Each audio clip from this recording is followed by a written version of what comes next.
names are rapists and murderers. I said they can be. They're often hiding things, is what I said. Now, There's a reason they provide a fake name. Okay, stop.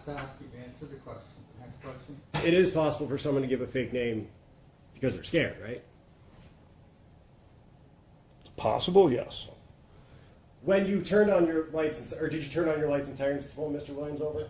Yes. I was in a fully marked patrol car. When you turned on your lights and sirens, he stopped immediately, right?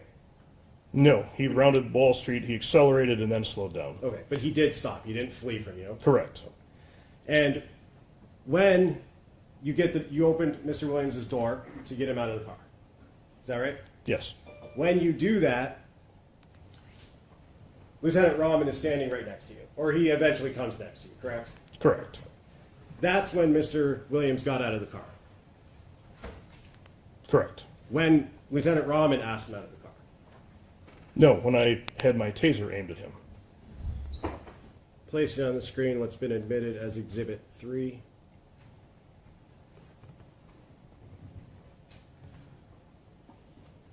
And playing from 1 minute and 20 seconds. Just coming out? Yes. I seen you shoot a taser. Get out of the car. All right then. Get in there. You heard Rahman ask Williams, can you step on out? And he said, A Wayne County jury delivering a guilty verdict against a former Melvindale lieutenant. Hands behind your back. You do it. He got me. His conduct was at the center of a series of 7 News Detroit investigations over the last year. For 8 years, this man was the most protected police officer in his city. Not the best, the most protected. His name is Matthew Furman, a lieutenant in Melvindale, Michigan, a small town outside Detroit. Over his career, he made as many as 20,000 traffic stops. And behind those stops was a trail most officers would never survive. A mother dragged from her car in front of her children. A handcuffed man with his head split open. A suspect on the ground, his legs stomped 8 times. Complaint after complaint. Lawsuit after lawsuit. And every time, someone saved them.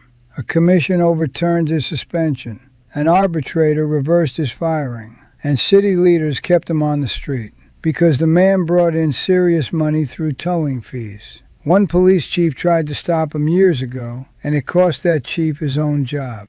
Then came 2024, and 2 traffic stops that even Melvindale could not make disappear. This time, Furman did something almost no accused officer does. He took the stand in his own defense, and a prosecutor walked him, question by question, through everything his badge had covered up for 8 years. For over 30 years, I sat on the bench. Most officers who crossed the line are stopped early. This one was protected for almost a decade. Watch what happens when the protection finally runs out. Mr. Furman, please raise your right hand. Thank you. Do you solemnly swear or affirm that this testimony you're about to give in this matter, now pending before this court, will be the truth and nothing but the truth, so help you? Yes, ma'am, I do.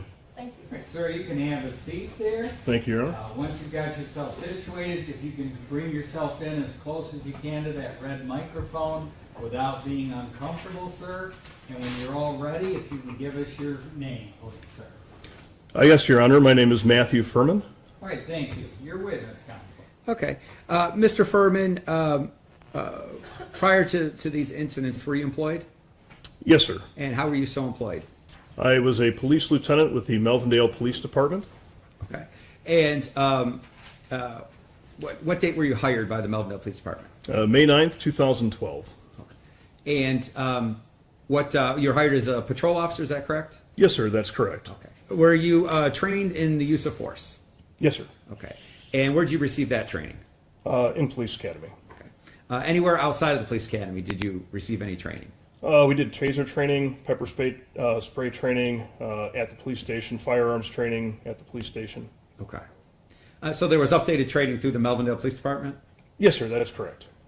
Have you ever been involved in an incident where things start on a traffic stop very, I guess, normal, and then they escalate? Oh, yeah. And have you ever had somebody flee on you after you approached their window and asked for their information? Yes, on many occasions. I've had people literally just throw it into gear and take off. I've almost had my feet run over. I've had people throw it in reverse, ram my patrol car, and then take off the other way. I've had people try and run me over on foot. I'm going to ask you about both of them. You used pretty rough language. Do you remember that? Yes, sir. In one, you call Mr. Williams a retard. You're going to jail, MFer, things of that nature, correct? Yes, I did. Same thing with Miss Cook. After the struggle, you know, you were pretty worked up, loud, correct? Yes. And looking at those videos, do you think that was appropriate? No. Okay. No, unfortunately, in the heat of the moment, I was quite loud, and you go into that fight or flight mode, and it kind of elevates the temperature and elevates the language, and then you come down from it. Okay. All the actions you took in both of these cases, you agree it was completely in conformance in the directives of the Melvindale Police Department? Yes, 100%. I just don't have anything else. Counsel? Thank you, Judge.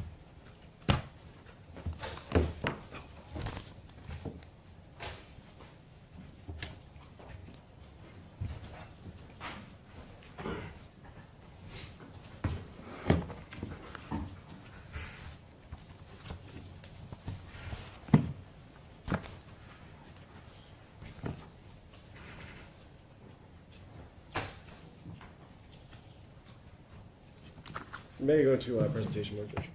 There we go. Mr. Furman, I'm going to ask you a few questions. If you don't understand something, just let me know, or you don't hear me, let me know, okay? Yes, sir. I'm going to pick up right where Mr. Whitey left off. You said that earlier and just now that both for Williams and Cook, you believe you were within Melvindale policy. Is that correct? Yes, sir. So let's talk about the Williams case. If you were encountered with that exact situation again, you would have done today the exact same thing, correct? With stick to the use of force. I would use my taser if necessary. Okay. I'm saying exact same thing. You would have no problem doing that again, right?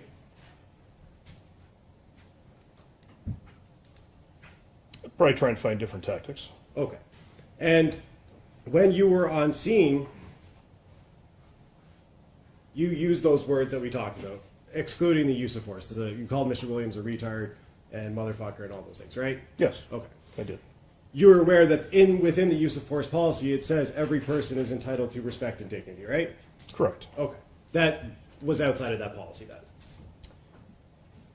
It's also been discussed in the department when discussing that particular policy that It's a yes or no question, sir. That's outside of the policy. Calling someone a retard and a motherfucker is not treating them with respect, right? correct. Okay.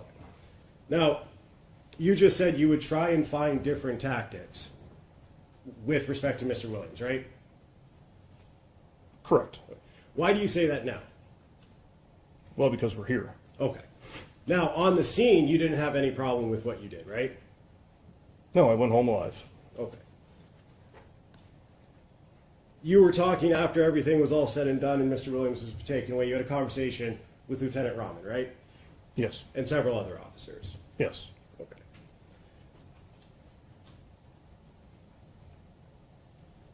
And in fact, you said this to Lieutenant Rahman.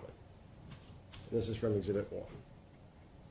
Man, I got zapped a couple times too. Is that right? Yeah. Should have fucking tased him. What'd you say there? You should have just tased him? Correct, meaning with the prongs, because he would have been immediately incapacitated. So even on the scene, you thought you should have done something differently than what you did. Is that fair? In hindsight, yeah, I thought it may have been an option where Right after it happened, Furman turned to another officer on the scene and said he should have handled it differently. Not years later, not with a lawyer beside him. Right there, minutes after, while the man he tased was being taken away. He already knew something had gone wrong. On the stand, he tries to soften it into one word: hindsight. But this was not hindsight. This was the officer standing over what he had just done, admitting out loud that it should not have gone that way. Keep that in mind for everything you are about to see, because the man who used this force had doubts about it before anyone ever charged him. that may have worked out better. Now, let's talk a little bit more basic. You were working as a Melvindale police officer on both of these days, April 13th, 2024, right? Correct. And July 20th, 2024. Correct. And you were being paid to work there. Yes. And you were out on the street working traffic enforcement details, doing your roles. Yes. Okay. And now we talked a lot about tasers as well. You understand that a taser can cause serious injury. Not always, but it can, right? Anything has the potential to cause a serious injury.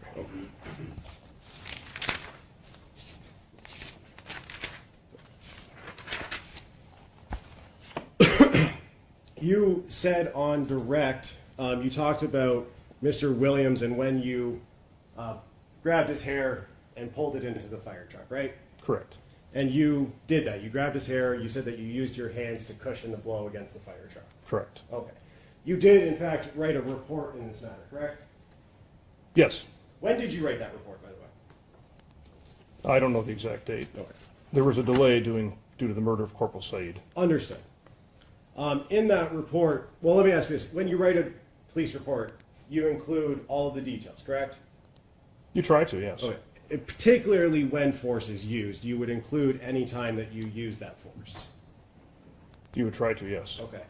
With respect to when you were pulling on Mr. Williams' hair, you wrote, I feared Williams would attack myself, Lieutenant Rahman, or fire personnel. I have seen handcuffed persons attack police and bystanders on countless occasions during my career, and I am cognizant of that. Williams began screaming, you're pulling my hair and pulling against my grip. I let go of Williams' hair, and he stood up. You never mentioned anything about putting his head into a fire truck in that report, correct? I don't recall. Here is where the paperwork stops matching the video. On his own body cam, Furman grabs a handcuffed man by the hair and pulls his head into the back of a fire truck. But in his official report, the document that is supposed to record every use of force, that part is missing. He wrote that he let go of the hair and the man stood up. Nothing about the head hitting the truck. Asked why, his answer is, I don't recall. A police report is a sworn record, not a highlight reel where you keep the parts that help you. When the ugliest moment of a use of force never makes it onto the page, that is not a bad memory. That is a report written to survive the exact questions he is facing right now. Would you like to see that portion of the report? Yes. Oh, may I approach, Judge? Counsel, you've seen this document? Yes, report.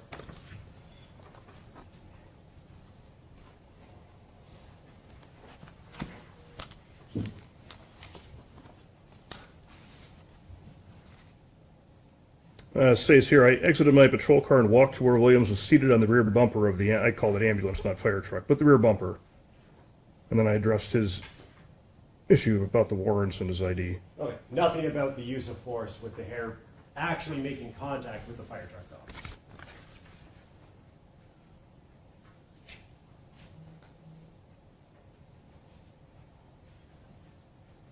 Well, I put in there that, yeah, his hair was pulled. I let go of Williams' hair, and he stood up again. I observed Lieutenant Rahman pushing Williams back to a seated position as Williams pushed against him being Lieutenant Rahman, screaming about free speech. Okay. Thank you.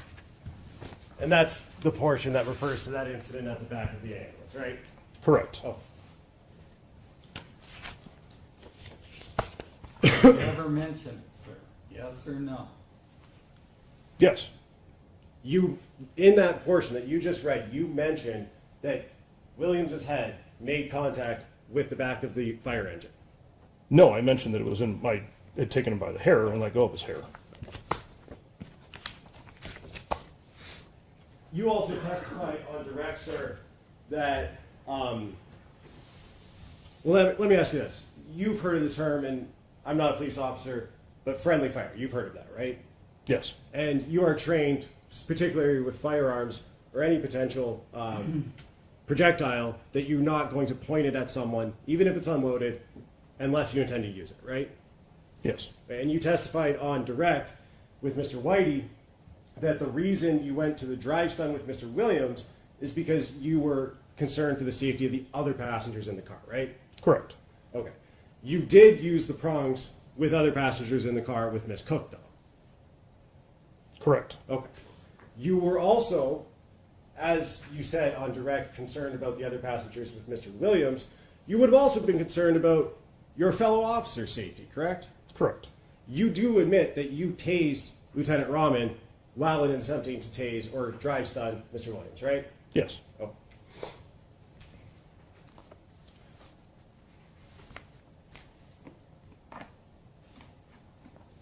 One of the biggest, as you said, you're familiar with the policy, one of the biggest things in that policy is objective reasonableness, right? Correct. And I'm talking about the use of force policy. You are taught and you know that you consider, when using force, various different factors, right? Correct. One of the biggest ones is the crime that was committed or is attempted to be committed. Correct. The crimes that you pulled Mr. Williams over for were what? Well, civil infractions and misdemeanors. Okay. However, with him refusing to provide ID, I don't Sir, know what else we have. What were I asked you, what crimes did you pull him over for? For Civil civ- infractions and misdemeanors, right? Correct. Okay. Traffic offenses. Correct. All right. That is relatively a low-level crime. Fair? Misdemeanors. Correct. Listen to what this all started over. Not a violent felony, not a robbery, civil infractions and misdemeanors, traffic offenses. Williams drove around some barricades and did not have a valid license. That is the whole crime. There is a Supreme Court case, Graham versus Connor, that decides how much force police are allowed to use. The force has to match the situation. How serious was the crime? Was the person a genuine threat? Were they actively fighting or trying to run? Here the crime was about as low as it gets, and the response was a taser used over and over. When the reason for the stop is a traffic ticket and the answer is this much force, the two do not line up, and it is about to get harder for him to explain. Then you approach the car, correct? Correct. And you assume that he's giving you a fake name. At first. I'm you certain. confirmed it, fair. You Yes. assumed at first, though. With about 99% certainty, based on my experience, yes. And you testified on direct that people who give fake names are rapists and murderers. I said they can be. They're often hiding things, is what I said. Now, There's a someone reason can they give a provide a fake Okay, name. stop, you've answered the question. Next question. It is possible for someone to give a fake name because they're scared, right? It's possible, yes. When you turned on your lights, or did you turn on your lights and sirens to pull Mr. Williams over? Yes. I was in a fully marked patrol car. When you turned on your lights and sirens, he stopped immediately, right? No, he rounded Wall Street, he accelerated and then slowed down. Okay, but he did stop. He didn't flee from you. Correct. And when you opened Mr. Williams' door to get him out of the car. Is that right? Yes. When you do that, Lieutenant Rahman is standing right next to you, or he eventually comes next to you, correct? Correct. That's when Mr. Williams got out of the car. Correct. When Lieutenant Rahman asked him out of the car. No, when I had my taser aimed at him. Placing on the screen what's been admitted as Exhibit 3.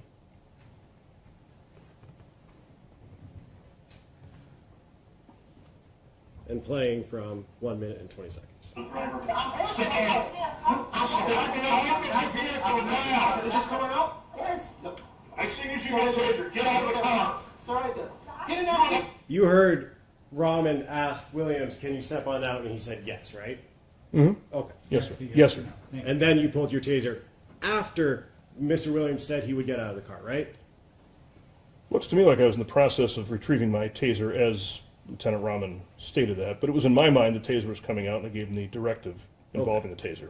Now, that got him out of the car, and then you testified on direct that he put his right hand on the hood, correct? On the roof, yes. On the roof. Sorry. Hood, roof, yes. What did he do with his left hand?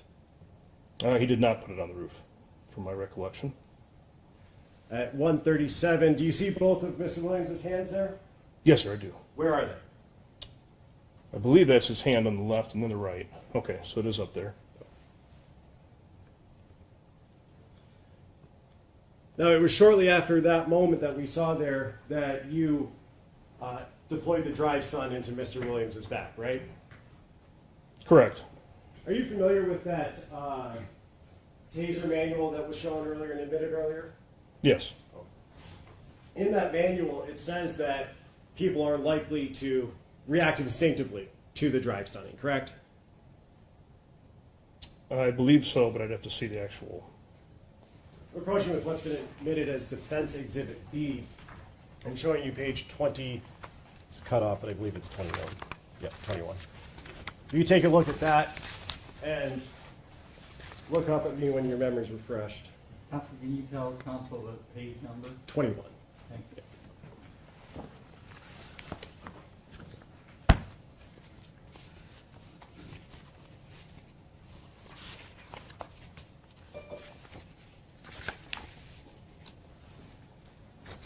Okay, sir. And it says that the subject is likely to recoil and try to get away from the energy weapon, that being the taser, correct? It does state that. And that's what Mr. Williams did when you initially drive stunned him, correct?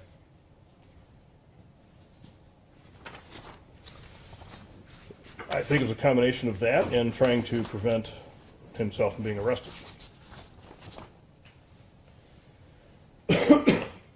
You would agree with me that in that policy, other police officers have a duty to intervene when they see excessive force being used, right? Yes. Lieutenant Rahman did try and stop you. He was yelling stop, right? I had no idea that was at me, and I had no way to know that was at me. Lieutenant Rahman also, by the fire truck, positioned his body in between you and Mr. Williams and said, "I got this, Furman," correct? Correct. Let's talk about the moment that you initiated the first drive stun on Williams. He wasn't moving when you did that, right? He was not following instructions to place his hands behind his back. Let's go back to that then, because you had your eyes open, obviously, when you were interacting with him, right? Yes. You saw where Lieutenant Rahman was. Yes. You saw that at that moment, Ms. Turner had gotten out of the vehicle and gotten back in the vehicle, at your direction, right? Correct. Well, my And- direction was to get back in, yes, not To get out. back in, yes. And Lieutenant Rahman, I think, told him too, fair? I believe so. Okay. The only person out of the vehicle was Mr. Williams. Correct. There was two officers within arm's reach, you and Lieutenant Rahman. Correct. And you saw, when you're telling Mr. Williams to put his hands behind his back, where Lieutenant Rahman's arms were and hands were. I Right. believe so. They were on Mr. Williams' shoulder and elbow. Of his right arm, correct. Of his right arm, fair enough. Even though Lieutenant Rahman has him on his right arm, on top of the car, telling him to calm down, you're yelling at him to put his hands behind his back. Is that fair? Correct. And as you're saying it the second time, during you say it, you don't finish it, you just tase him as you're saying it, correct? Correct. You did not give him any chance to comply with that second command. Shouldn't have been need for a second command. He should have complied after the first. And with a drive stun, you typically want to use that, if possible, as a surprise, so that people aren't able to prepare to attack or defend themselves from that. Okay. His back was to you, fair? Correct. So he would have no idea when Well, you're going to do it. Not necessarily. He already knew the taser was out. Because I drew the taser and he was still seated in the vehicle facing us. And when you tased him, it wasn't in reaction to any movement from Mr. Williams, fair? It was a reaction to failure to comply. Well, let's go to this actually, because in addition to the manual that comes with the taser itself, there's also a taser policy that Melvindale has. Yes. Where in the taser policy that Melvindale has does it say you should drive stun by surprise? I don't know that that's in there, but through 12 years of police work, I find it's better if it works that way. Stop on that answer. He tased the man by surprise, on purpose, and just admitted it is nowhere in his department's taser policy. His words, "I don't know that that's in there." Police do not get to invent their own rules for force in the moment. The policy exists, so force is controlled, not a surprise attack from behind. And there is one more thing. His own fellow Lieutenant Rahman saw this going wrong and tried to stop it. Rahman yelled, "Stop." Rahman stepped in and put himself between the two of them. Officers are trained that they have a duty to intervene when they see another officer using excessive force, and one actually did. Furman kept going. In the middle of it, he even caught his own partner with the taser. Fair enough to say it's not in there. I don't believe so. But you learn how to do things tactically on the street that may not be in a manual, that work better and keep you safer. Now, after that initial taser, sir, Rahman pushes Williams to the door jamb, fair? Yes. And at that point, again, Miss Turner and the two children, the young children, are in the car. Yes. And you don't see them do anything in response to that. They're yelling maybe, but they don't get out of the vehicle, right? Well, Miss Turner had already attempted to get out of the vehicle and she was ordered to get back in. Not my question. She did not get out of the vehicle in response to the tasing initiation. She stayed in the vehicle, right? I believe. Okay. Yes. Well, you eventually went around to her Got her out, passenger correct. door, and she was still there. Yes. Okay. Rahman has Williams up against the door jamb. You Yes. reach under, through Rahman's legs and tase him in the caps. Is that fair? Correct. You then do that a few times, walk around to the front of the vehicle, and tase him in the chest. Fair? So when I attempted the calf, it didn't work, and he lifted his leg up and tried to stomp on the taser, as is shown in the video. So I removed myself and attempted from a different angle. And all the while, you have your handcuffs in your hand, too, right? Correct. And you didn't at any point, with your handcuffs in your hand, try to cuff one of his wrists, did you? That was the goal, but I was unable to with the moving it around. He also attempted to grab the taser, and as you can see in the video, he does actually grab the taser. Okay. At what point in the video, what second is that, or what minute, second? I don't know the exact minute or second. Oh. Fair enough, though, as Mr. Whitey said, the video is the video, right? Yes. And we have all seen it? Yes. Okay. Placing on the screen still shots from Exhibit 3, Rahman's body cam. Are you able to see that, sir? Yes. I'm just going to click through these somewhat fast and just watch them as we go, okay? You would agree with me that you're moving his wrist out of the way to continue tasing him, correct?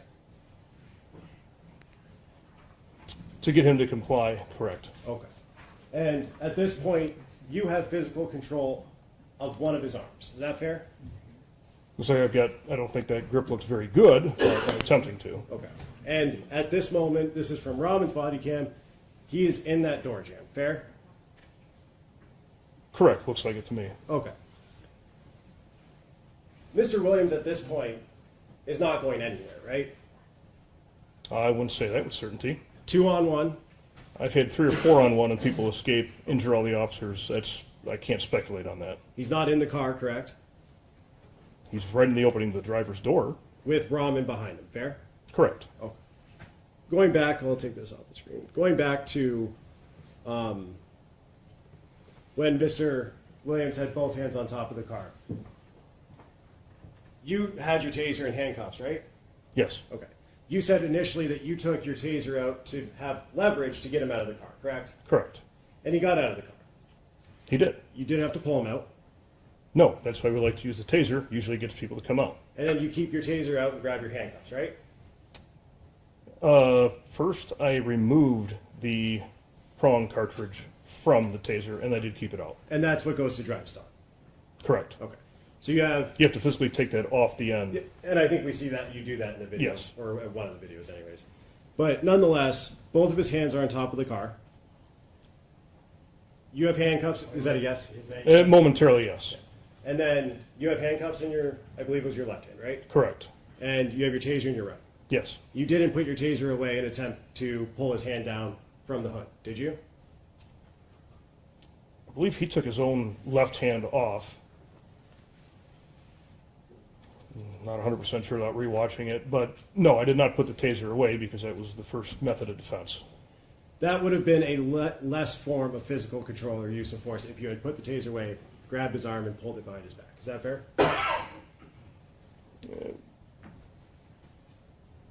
If it had worked, yes. But the problem too, on a hot day like that, people start getting slippery, it's hard to maintain grip. And so a lot of times it's hard to get somebody in cuffs, even if you have two officers. And playing from 1303. Step out of the car! Turn around, hands on the hood! Hands on the roof! When you're told to do something, you do it! No, I just had to make sure my kids. You'd agree with me you didn't have any problem doing it with Miss Turner, right? Correct. Okay.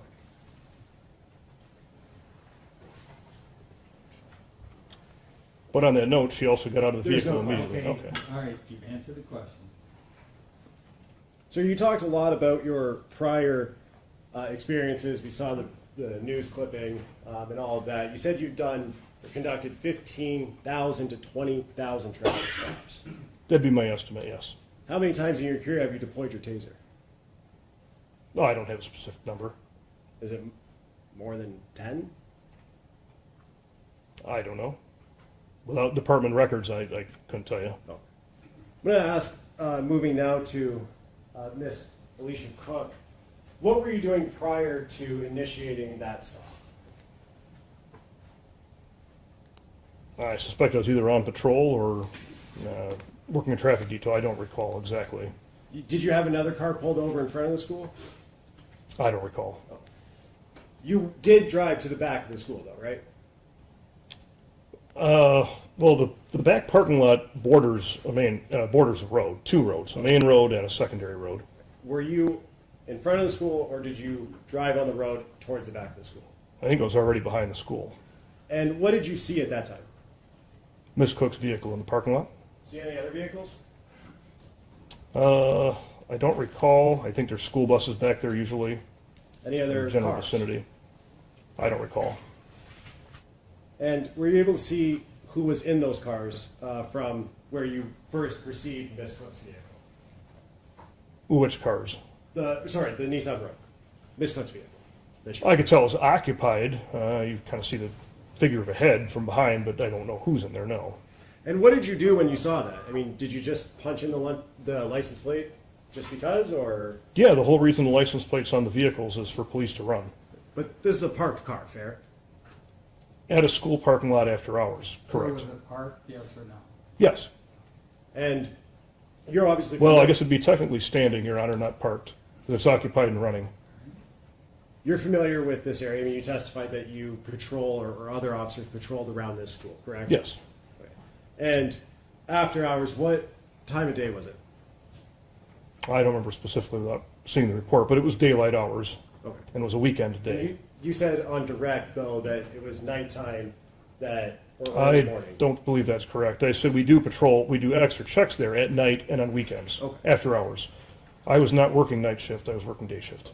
Now the second case, and it is even thinner. Alicia Cook was sitting in a parked car in a school parking lot, not driving, not committing a crime, parked in daylight on a weekend. To stop and detain someone, an officer needs reasonable suspicion, specific facts pointing to an actual crime. A woman sitting in a parked car is not one. And watch the story shift on the stand. On direct, Furman said it was night. Under cross, he admits it was daylight, a weekend, and he was on the day shift. The facts move because the reason was never solid to begin with. He ran her plate, found no insurance, and had her car towed. And by the end of that stop, he had used enough force that he ends up charged for it, over a woman who started out sitting still in a parked car. And you said it was a weekend, fair? Yes. And you see this car at a school parking lot, daylight, and decide to investigate it. Correct, it's my job. You had both of these vehicles towed, correct? Yes, they had no insurance. They couldn't legally be driven on a public roadway. Do you call the tow driver? We radio for dispatch, and then they do. And then a lot of times the tow truck driver will sometimes follow up with us for a specific location. Okay. Especially if they can't figure out exactly where you're at, in an alley or a parking lot or something of that When nature. you say follow up with you, how do they follow up with you? Do you know the tow drivers? Yeah, most of the police know the tow drivers and they know us, and if they're one of the more trustworthy ones, you know. Oh, sorry. Sorry, Your Honor. Judge, I don't have anything further. Thank you. Okay. just have a few follow-up questions. Yes, sir. I know the prosecutor asked you, was it in any policy to call somebody a name, correct? Correct. Okay, and there's no policy that says make sure to call somebody a name, correct? No. There is a policy that says people should be treated with respect, though, right? Correct. And that's one of the exhibits that was introduced. I think it was Exhibit 9, right? Yes. Okay. But as part of that, that's not, if somebody's disrespectful, that's not a use of force by an officer, correct? No.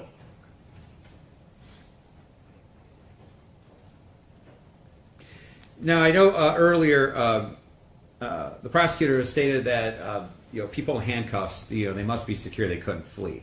Have you had that happen in your experience? Many times. Okay. And what are the dangers of a handcuffed person fleeing from a scene? They present a number of dangers. Number one, they can attack an officer, bystander. We've had them attack firemen and EMTs. I had somebody who was in handcuffs that we arrested, myself, and there was another officer present. We were walking him back to the patrol car. He headbutted me in the nose so hard I was bleeding out both nostrils and thought I broke my nose. Okay. They can run out into traffic. They can flee. There's a whole lot of things that can happen. So just because a subject or a person is in handcuffs doesn't mean that all danger is over, correct? Absolutely not. So if somebody's resisting, you're using force, but if they're cooperating physically, There's no they need just for go in force. handcuffs. Okay. Correct. With respect to Mrs. Cook, do you agree that when she complied that you stopped using all force? Absolutely. Stopped immediately.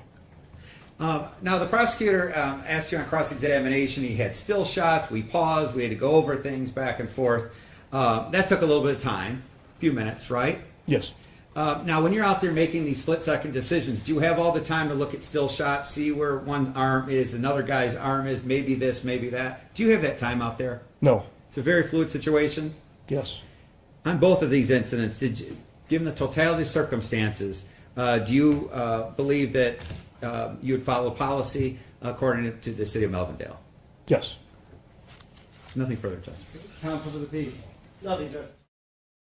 Well, first of all, with regard to the sentence that I'm about to set forth, I want to make it clear that I have a great deal of respect for police officers. I think they have a very important and a very dangerous job.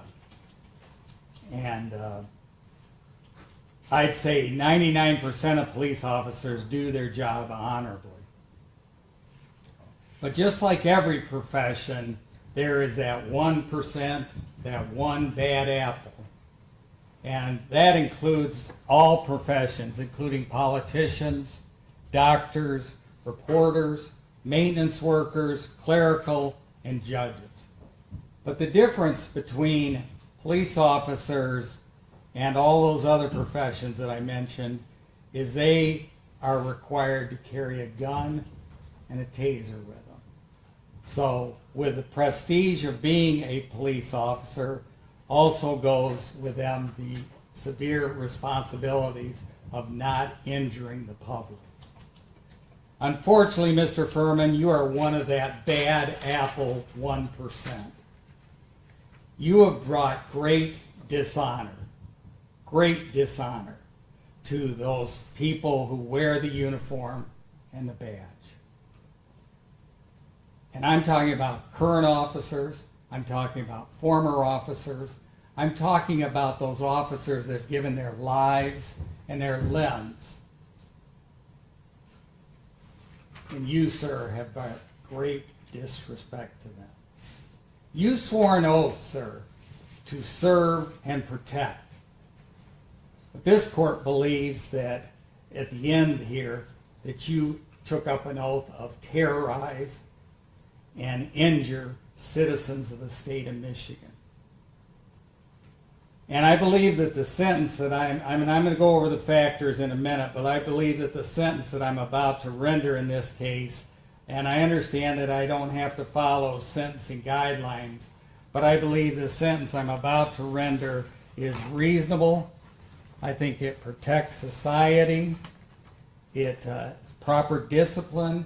it's proper rehabilitation.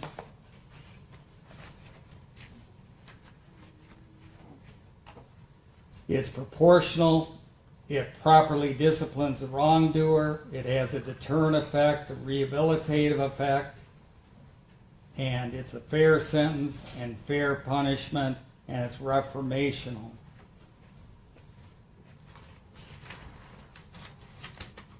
Now I want to go back to some of the facts with regard to this case.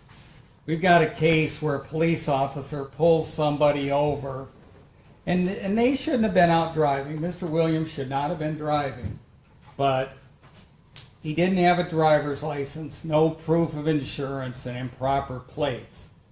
But he also had 2 little children in the back seat with him, and he had a woman on the other side. And instead of calling for backup or bringing other people in, and was Mr. Williams great? No. But I'm sure a lot of citizens out there at times have given issues. And I want to remind everybody that this was not a rookie police officer.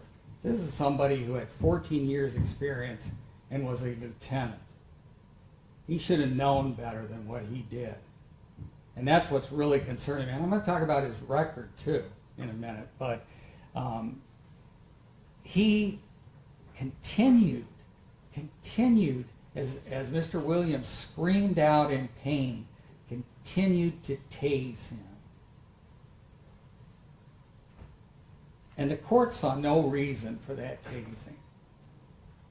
And he's also calling the man a motherfucker, and he's calling him a retard.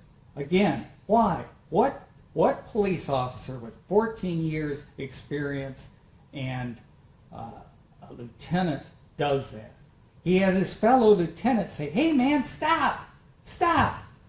I got this under control. Don't worry." He keeps it up. And then he takes the man's head, and whether he bashed it or he pushed his head against the fire engine. Just complete disrespect of the citizens of Wayne County and of the state of Michigan. But then you add into this that you've got back in 2019, he entered into a no contest plea of a public officer willfully neglectful of duty. And in that situation, he causes a man who apparently was intoxicated to fall down the stairs. Then, as soon as we get done with this trial, he enters into another guilty plea where he was convicted of assault and battery. In this case, he was convicted of both common law offense and also assault and battery. Then he has another assault and battery where the individual who was driving was at fault as far as he's stolen a car and he's fleeing from the police. But it looked, when the court looked at the tape of it, it looked like the officers had the man under control. And according to the pre-sentence report, I saw him striking his leg. I didn't count it, but I'm relying on the pre-sentence report. It says he stomped on his leg 8 times. 8 times. Shows complete disrespect for the citizens of this county, of this state, and also his fellow officers. Because as I watched all them and all the other tapes, none of them were acting like this. They were all cool, controlled, and they were like the 99% that I'm talking about I respect.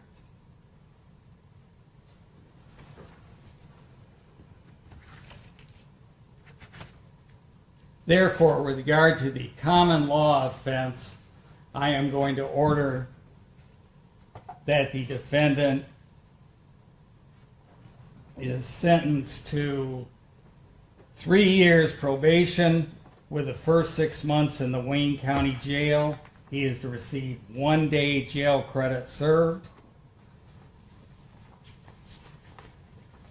He is also to undergo anger management. He is to have a psychological evaluation.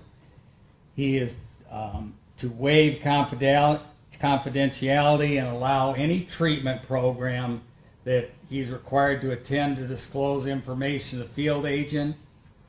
He is not to have verbal, physical, or electronic contact with Mr. Williams, either directly or through another person, and must not be within 500 feet of his residence, school, or place of employment. He is to obey all court orders. He is not to engage in any assaultive, abusive, threatening, or intimidating behavior.